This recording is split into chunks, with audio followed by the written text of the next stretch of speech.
pour voir ensemble les différentes colonnes de la liste. Donc, la première liste, elle concerne l'état d'avancement de l'examen. Donc, pour pouvoir la voir, nous allons ouvrir la légende qui se trouve en bas. Donc, patient pas encore arrivé. Patient en retard, ça veut dire qu'il a un rendez-vous, mais il n'est pas arrivé à l'heure. L'heure du rendez-vous est arrivée, mais le patient n'est pas encore là. Donc, ces deux premiers cas, comme vous pouvez le remarquer, consistent ou bien concernent les patients qui ont un rendez-vous. À partir du troisième, c'est des cas qui concernent aussi bien les patients avec ou sans rendez-vous. Donc, patient arrivé, ça veut dire qu'il est dans la salle d'attente et automatiquement, il est visible dans la worklist des différentes modalités, des différents appareils de radiologie, s'il dispose bien de l'option d'ICOM worklist, bien sûr. Une fois que le patient est arrivé dans une salle d'attente, un compteur se déclenche automatiquement pour calculer le temps d'attente que ce patient met avant de commencer son examen.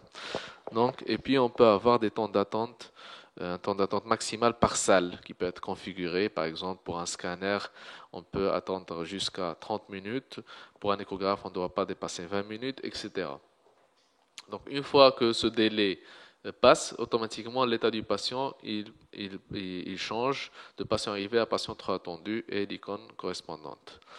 Patient préparé, donc pour les examens qui nécessitent une préparation, comme une injection ou quelque chose du genre. Donc, en vert, c'est examen en cours, ça veut dire que le patient il est dans la salle d'examen, il a commencé son examen. En blanc, examen terminé. Donc, ces deux états peuvent être automatiques si la machine possède l'option DECOM MPPS qui déclenche automatiquement le début d'examen et la fin d'examen. Comme ça, le centre peut faire des mesures et des statistiques assez précises sur les temps d'attente et temps d'examen par machine, par salle, par médecin, par prescripteur, par technicien, etc. Résultat remis, ça veut dire que le patient a déjà pris ses résultats et on peut indiquer le nom de la personne qui l'a pris si ce n'est pas le patient lui-même.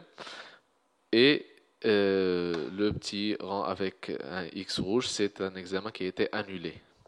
Donc pour une raison X ou Y, le patient ou bien le centre a décidé d'annuler cet examen, donc il n'y aura pas de remise de résultats ni de facturation.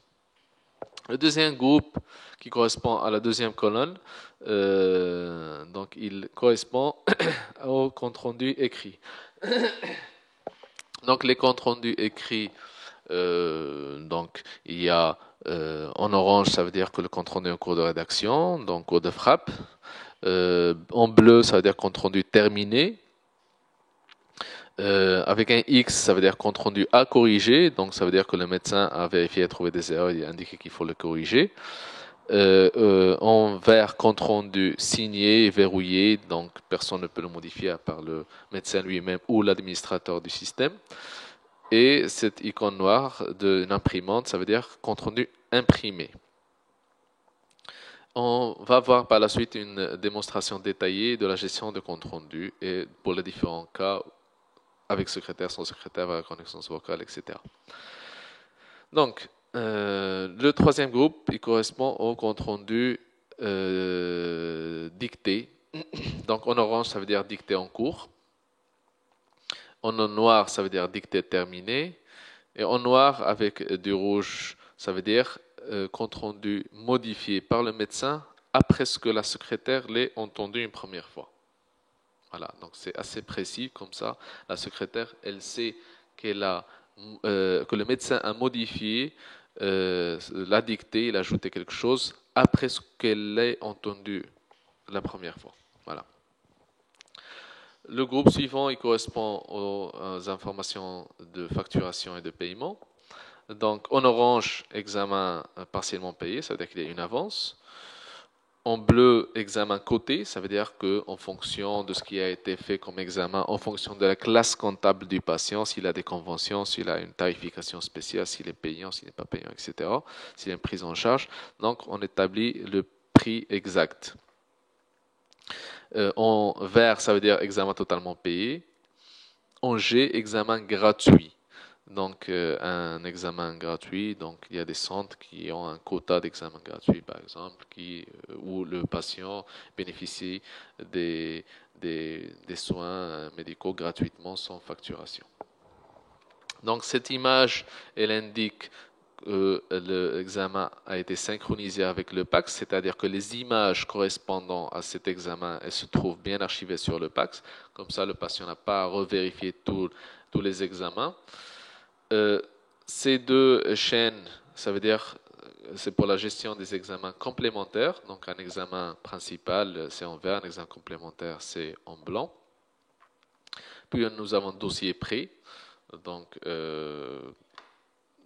des personnes, un médecin ou bien une personne qui se charge de la remise des dossiers peut indiquer qu'un dossier est prêt, ça veut dire qu'il est prêt à être délivré au patient. Comme ça, on peut aussi mesurer et faire des statistiques sur le temps de préparation de dossier. Dossier clôturé, donc ça c'est un état qui peut être programmé d'une manière automatique ou bien manuelle. Automatique, ça veut dire une fois que l'examen et les résultats sont rendus au patient, une fois que le patient a terminé son paiement, donc le dossier il est automatiquement clôturé, ça veut dire que personne ne peut le modifier à part l'administrateur ou bien les personnes qui ont ce droit de réouvrir un dossier qui a été clôturé. Et donc on peut le faire d'une manière automatique ou manuelle encore une fois. Les dossiers avec un A, c'est pour montrer que ce patient a déjà des antériorités. Donc, il a déjà passé avec d'autres examens. Et donc, on peut les ouvrir pour voir un petit peu qu'est-ce qu'il a. La note, c'est une sorte de post-it qu'on peut coller sur ce dossier qui peut contenir une information sous forme de texte libre du genre attention, patient allergique à l'iode, patient en chaise roulante, ou bien merci de faire une réduction de 30% pour ce patient, signé Dr X. Donc, on a vu un petit peu ce qui est la légende des icônes. Donc, le logiciel, surtout au début, on peut avoir la version icône et la version texte d'une information. Par exemple, concernant l'état d'avancement du patient, donc là, nous avons la version texte qui est là et la version image qui est là. Donc, en général, au début, on laisse les deux. Et puis, lorsque les utilisateurs sont familiarisés avec les icônes, on enlève la partie texte. Comme ça, on a plus d'informations sur la liste. Donc voilà, donc nous avons vu l'état d'avancement du patient, l'état de compte rendu écrit, de la dictée, de l'impression du compte rendu, le nom du patient, les antériorités, l'information si c'est un examen et contient d'autres examens complémentaires ou pas. Ça, c'est le numéro de file d'attente pour chaque salle. Donc le 1, le 2, le 3, etc. Donc pour chaque salle, il y a un compteur qui s'initialise chaque soir. Là, c'est les notes. Donc, il suffit de passer la souris sur une note pour lire ce qu'il y a sur la note. Donc, la salle, la description de l'examen, le code pour la gestion de la NGAP ou bien n'importe quel système de prise en charge.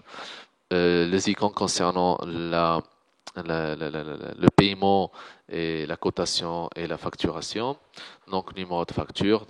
À noter qu'il y a la possibilité d'avoir double facturation pour le patient et pour l'organisme lorsqu'il y a une prise en charge.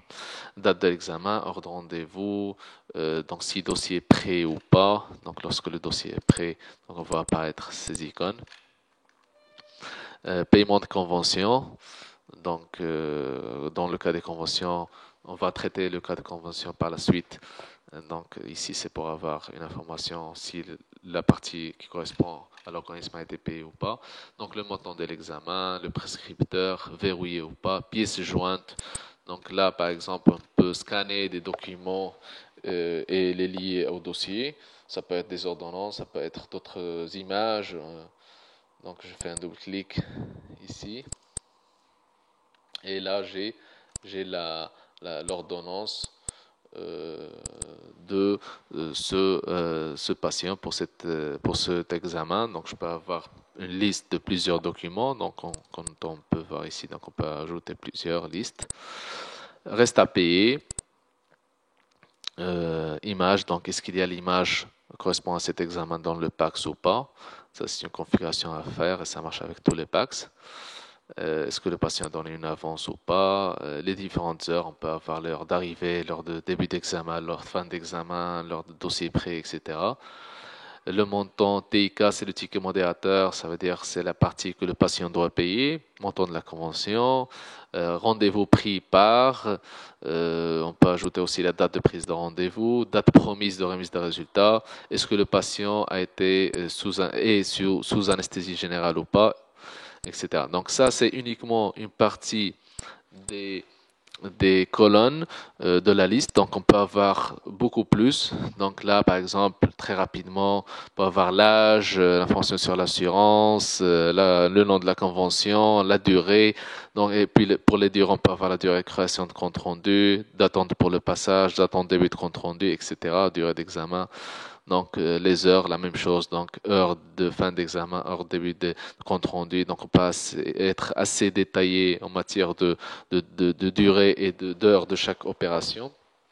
Les identificateurs, bien sûr, le médecin radiologue, la modalité, CT, US, CR, etc.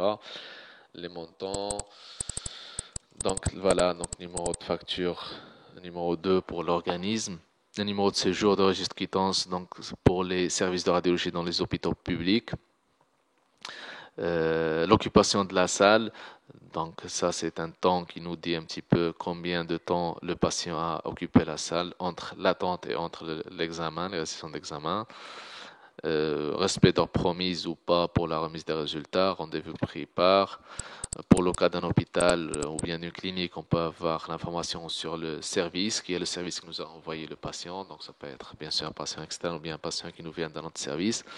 Visionary, c'est un logiciel multi-site, donc je peux avoir 2, 3, 4 cliniques qui ont une base de données commune, mais que chaque clinique voit uniquement sa base de données à elle, en sachant que l'information médicale peut être partagée entre les différentes cliniques ou bien les différents hôpitaux d'un CHU, par exemple. L'information sur le technicien qui a réalisé l'examen, le type de paiement, les identificateurs uniques, et voilà. Donc, comme on peut voir, ce logiciel ou bien cette liste nous donne un accès assez précis sur, sur les informations qui se trouvent dans notre service ou bien notre cabinet sans avoir à bouger de notre bureau. Donc, moi, je peux être un médecin responsable d'un cabinet et j'ai un contrôle de ce qui se passe. Je sais quels sont les patients qui ont payé, je sais quels sont les contrôles qui ont été faits, je sais euh, s'il y a, par exemple, si je vois qu'il y a trop d'icônes rouges, je sais qu'il y a un problème quelque part, donc soit dans une salle, soit etc. Si je trouve qu'il y a des non-respects, beaucoup de non-respects d'ordre promise, donc je sais qu'il y a un problème, etc. Donc je peux, cette liste me donne une vision assez précise de ce qui se passe dans le service ou bien dans le cabinet en temps réel, sans avoir à bouger de mon bureau.